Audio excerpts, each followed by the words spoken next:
Goeiedag en baie welkom by hierdie AI geleentheid. Vandag gesels ons AI sake, dit is Oktober maand en oor 'n bietjie meer as 'n maand van nou af vind die AI se nasionale kongres plaas, om presies te wees op die 7 en 8 November in Oudtshoorn. En tydens die geleentheid gaan ons die AI dan verskeie toekennings maak. Dis skryf in, iemand wat weet wat dit behels om so 'n toekenning te wen of te kry is Margriet van der Merwe van Pikant. Margriet, baie welkom. Baie dankie. Margriet, vertel ons, watter jaar het jy 'n toekenning ontvang en wat het dit vir jou beteken?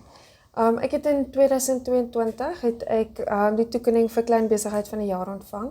So dit het vir my regtig baie beteken, want ek dink om 'n entrepreneur te wees en nog meer om jou eie besigheid te hê.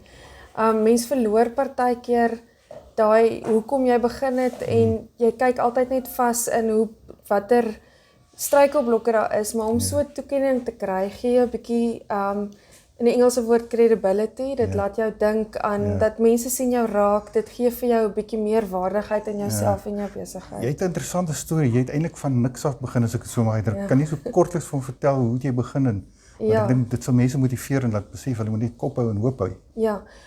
Ek het begin omtrent 10 jaar terug nou. Ek het my eerste piknikkombers gemaak, want ons het altyd gesoek na 'n piknikkombers. Ja. En ek het toe nou in 'n droom gesien hoe die Here vir my wys van die piknikkombers en ek het toe begin piknikkomberse maak. Ek kon niks naaldwerk doen nie. As ek reg onthou van die verlede was in 'n garage geweest. Ja, ek het eintlik daai tyd nog net so 'n klein lesenaartjie in my huis gehad. So, toe het ek begin en so het dit nou maar gegroei. Ons het later George toe getrek en toe het ek mense aangestel, 2 mense aangestel. Die eerste een, Marlene, werk nog steeds by my, om my te help. En dit was toe in ons klein garage, in ons enkel garage, wat ons toe reggemaak het. Later het ons oorgetrek na die dubbel garage toe en 2 jaar terug omtrent, het ons begin om ons eie materiaal te print ook. So, ons print op hierdie oomblik ons eie materiaal, dit staan nou in die dubbel garage en ons het intussen ons nou hierdie gebou nou einde Junie ingetrek waar ons dan nou al ons produkte maak. My man het intussen ook my in die besigheid gejoin, so ons is nou 'n familiebesigheid en ons staan nou, ons het nou op hierdie oomblik het ons 10 lede wat vir ons werk, 2 werknemers, so van een persoon wat op 'n lesenaar gewerk het tot 'n fabriek en 'n printing besigheid met 10 employees, ja.